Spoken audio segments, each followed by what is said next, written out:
18 tahun. Kami berasal dari SMA Negeri 3 Malang, dari tim Bawi Karsi 1 dan Bravo Bawi Karsi. Hai, nama saya Muhammad Fadildin, umur 17 tahun, dari SMA Negeri 3 Malang. Kami dari tim Bawi Karsi 1 dan Bravo Bawi Karsi. Hai, saya Diani Kiranasari, umur saya 17 tahun. Kami dari SMA Negeri 3 Malang dan kami dari tim Bawi Karsu 1. Bravo Bawi Karsu. Di era modern ini, manusia sudah berkembang banyak dari masa lalu. Salah satunya, manusia dapat menemukan apa itu energi di dunia ini. Salah satunya adalah energi listrik. Energi listrik biasa digunakan oleh manusia untuk melakukan aktivitas yang menggunakan tenaga ataupun mesin yang mereka butuhkan.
Yang banyak dibutuhkan hingga saat ini.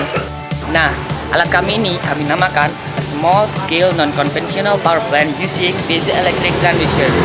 Berikut alat dan bahannya.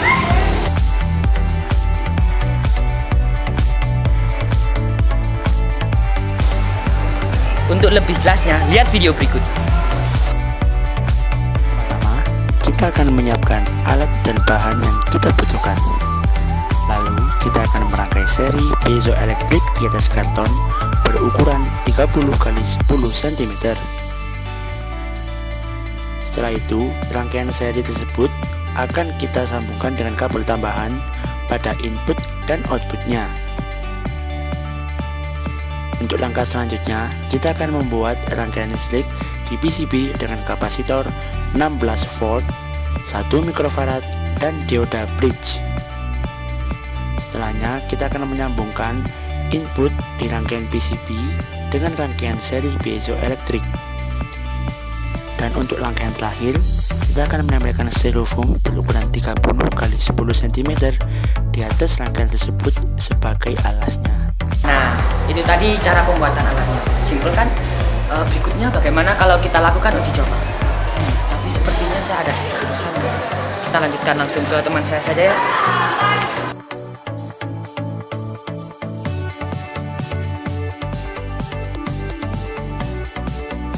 Nah, untuk kinerja alatnya, kita harus bisa membuktikan bahwa alat ini bisa menghasilkan pada potensial.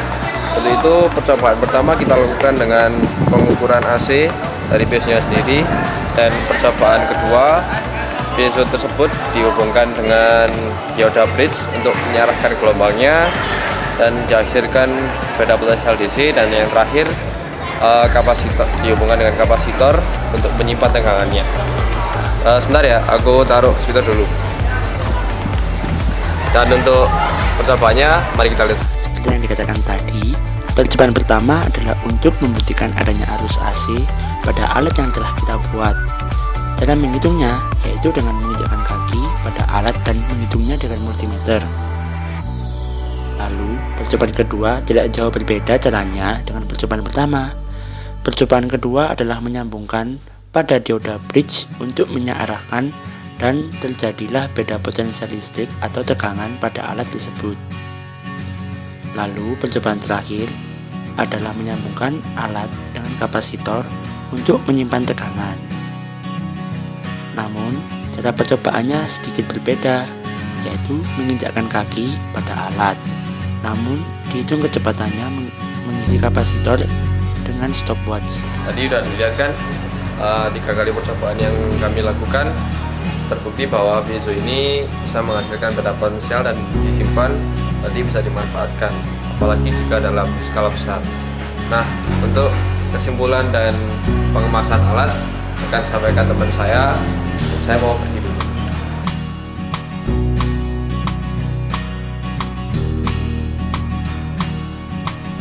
Alat ini selanjutnya dikemas dalam bentuk injakan seperti keset, tapi bukan keset. Bingung kan? Makanya lihat di sini. Pertama, kita akan memotong kayu triplek untuk mendesain modelnya. Tahap ini adalah tahap yang membutuhkan kekuatan dan kesabaran. Selain itu, waspada juga penting karena menggergaji triplek bukanlah hal mudah, dan apabila kita tidak waspada dapat melukai tangan kita. Setelah kita menggergajinya, kita akan menyusunnya dan membentuk menjadi wadah bagi alat kita. Setelah itu, kita akan menyempurnakan bentuk alat dengan memindahkan dioda dan kapasitor pada PCB yang lebih kecil agar muat pada wadah yang telah kita buat. Penyolderan merupakan hal yang butuh konsentrasi lebih, karena jika tidak konsentrasi, maka hal fatal terkena lelehan kawat dapat berakibat luka bakar ringan. Setelah selesai, kita dapat memasangkannya pada balok, lalu melapisi alat dengan plastik terlebih dahulu. Nah, setelah dilapisi, maka pijakan akan diberi di atasnya. Nah, kesimpulan dari alat ini, Dari energi kinetik manusia, alat ini dapat mengubahnya menjadi energi listrik. Meskipun energi yang dihasilkan tidak cukup besar, namun alat ini bisa menghasilkan listrik dan menyalakan lampu di malam hari, sehingga dapat mengurangi dampak dari penggunaan energi fosil.